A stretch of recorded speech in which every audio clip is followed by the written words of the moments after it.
Hi అండి, welcome back to my channel. 5 నిమిషాలలో కాంతివంతమైన skin కోసం నేను చెప్పే ఫేస్ ప్యాక్ ని ట్రై చేయండి. మీరు కూడా నిజమే అంటారు. దానికోసం ఒక కప్పులో 1 స్పూన్ గంధం పౌడరు, చిటికెడు పసుపు, కొద్దిగా పాలు పోసుకుంటూ పేస్ట్ లాగా కలుపుకోవాలి. ఈ పేస్ట్ ని ఫేస్ కి అప్లై చేసుకోవాలి. 10 నిమిషాల తర్వాత ఆరిపోయి స్కిన్ టైట్ గా అయినట్టు అనిపిస్తుంది. అప్పుడు నార్మల్ వాటర్ తో స్మూత్ గా కడుక్కోవాలి. ఎట్టి పరిస్థితుల్లోనూ శనగపిండితో స్కిన్ ని రబ్ చేసినట్టు రబ్ చేయొద్దు. అలాగాని రుద్దితే స్కిన్ మంట పుట్టే అవకాశం ఉంటుంది. కాబట్టి వాటర్ తోనే నీట్ గా కడిగితే సరిపోతుంది. నెక్స్ట్ డేకి గ్లోగా రీఫ్రెష్ గా మీకు అనిపిస్తుంది.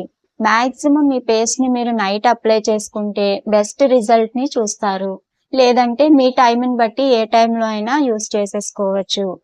కాబట్టి ఈ టిప్ ని మీరు ట్రై చేసినట్లయితే నాకు కామెంట్ చేయండి. అలాగే ఈ వీడియో మీకు నచ్చినట్లయితే లైక్ చేసి నా ఛానల్ ని సబ్స్క్రైబ్ చేసుకోవడం మర్చిపోకండి. Thank you for watching.